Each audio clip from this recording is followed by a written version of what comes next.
Magandang araw mga kaibigan. Bigyan natin ng opinion, reaction yan itong post Benji Magalong Public Servant 49 minutes ago. Official statement mula mismo kay Mayor Magalong. May kumakalat po na mga balita na di umano nag-resign na si Mayor Magalong as City Mayor ng Baguio City. Yan po ang kumakalat. So ito ngayon, official statement, Office of the Mayor. Ito. Official statement. False claims are circulating that I have resigned as Mayor of Baguio. I have not resigned. Klaro ha? I remain your duly elected mayor, fully committed to serving our city. While I have been appointed as special advisor and investigator for the Independent Commission for Infrastructure to help look into alleged anomalies in flood control projects, this will not affect my mandate as mayor. My foremost duty and priority remain with the people of Baguio. Benjamin Magalong, public servant. So, yun po.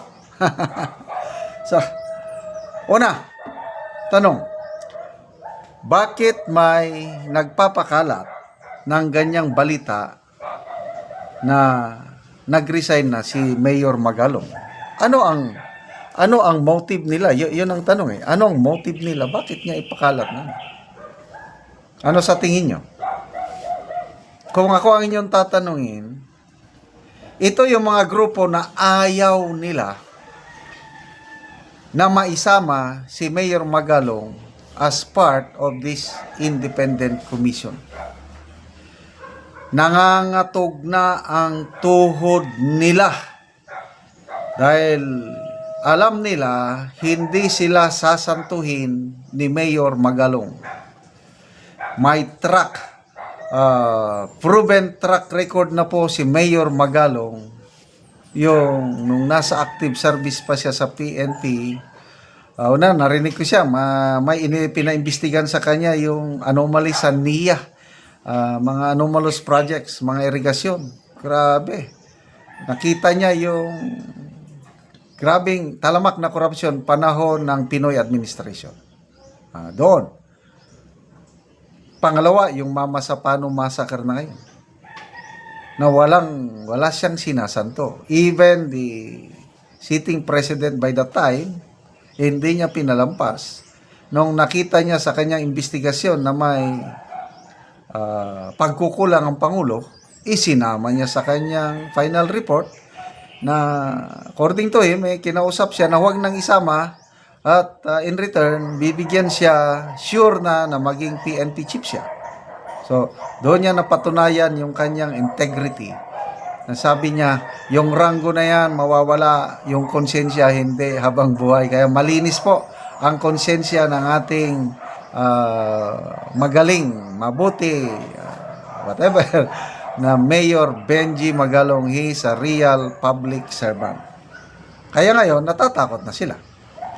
Kanina may nabasa akong post ng isang magaling na abogado na political analyst. Sabi niya, BBM, be careful with Mayor Magalong. Baka sa kanyang investigation, kasi nga siya ang lead investigator, baka i-recommend niya, baka kakasuhan niya ang commander-in-chief instead of the men on the ground. Hindi naman siguro. Kasi kung, ito opinion ko lang ito, may mga nag-aakusa sa Pangulo na utak din daw siya, kasabwat. Siya na yan, si Congresswoman Rene Ko ng Kabataan Party List. Utak, kaya takot ng Pangulo. Ako, ang tingin ko dyan, dahil in-include ni PBBM si Mayor Magalong, wala siyang itinatago. Yun ang basa ko. I might be wrong, kaya lang, I believe na maraming maraming bumulong, maraming nag-lobby na huwag isama si Mayor Magalong. Kasi ang daming mga pangalan nung una na lumulutang Justice Carpio, General Torre, Justice Bernabe, ito na, Singson. Oh, bakit? Ito nga, bakit hindi siya formal kasama na commissioner? Bakit special advisor lang? Baka nga yung setup is an independent commission, walang politikong involved. Kaya tama lang naman, para sa akin tama lang na special advisor siya, lead investigator. Okay na yun, kahit hindi siya member ng commission. At least nandyan siya at malaking tulong niya sa dalawang commissioner. To me, proven na ang track record ni dating Secretary Roelio Singson. Maganda yung performance niya as DPWH Secretary. Kitang-kita ko, bago ako nag-retire, during Pinoy administration, ang dami nilang napagawa. Good quality infrastructure projects. Panahon ng Pinoy administration. Kaya, good choice po si Secretary Singson. Plus yung isa, si Madam Rosana Fajardo ba? Hindi ko yung kilala, but the fact na hindi ko kilala, first time lang lumutang ang kwan, plus yung company nila na SGB and Company. Nako, napaka-credible yung kumpanya na yan. Pag nag-audit sila, talagang no stones unturned, walang kinikilingan, walang pinapanigan. Ganyan po yung SGB Company. Kaya, good job po. So, salamat sa office ni Mayor Magalong sa maagap nilang pagpayag na walang katotohanan. Bago lang ako galing sa Baguio, and I tell you, napakaganda ang napakaganda ang system of governance sa Baguio. Although may mga kumukontra din sa kanya, hindi mo maiwasan, but karamihan yung mga nakakausap ko doon. Kahit ako, very satisfied ako sa governance ng Baguio City ngayon ng dahil sa ating minamahal na Mayor Magalong. Kaya salamat mga kaibigan sa inyong pagsubaybay sa ating channel. Nakakatulong kayo ng malaki sa tribong Talandig ng Bukidnon dahil ang sweldo natin sa channel na ito, pantulong natin sa tribo. Namimigay tayo ngayon ng livelihood assistance, nagpapatanim ng saging lakatan at Arabica coffee. Kaya panoorin nyo ang video na ito. Karon na anak ko sa area ni Michael sa iyang gatamnan o kape. So ako siyang duulon. Mayang buntag diha. So magtanom ni siya sa kape nga nahatag sa iyaha nga 300 ka sidling. Muna ni siya ang sidling nga among napalit nga tag 25 pesos ang kada isa. Kining among natanom nga kape 14,550 na ni. So 29 na kapamilya.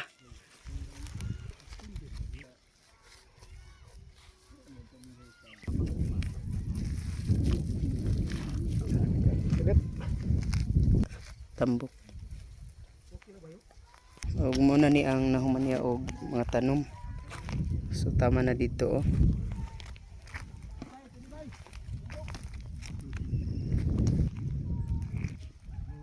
So muna ni Gilo agon sa gitamnan ni Michael og kanang kuan kape. So luag yun.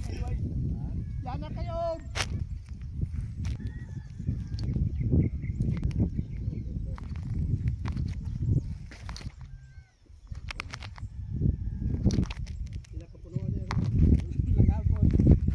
Salamat ka sa Ginoo sa nagkonsanan sa nagatag sa Sibilya.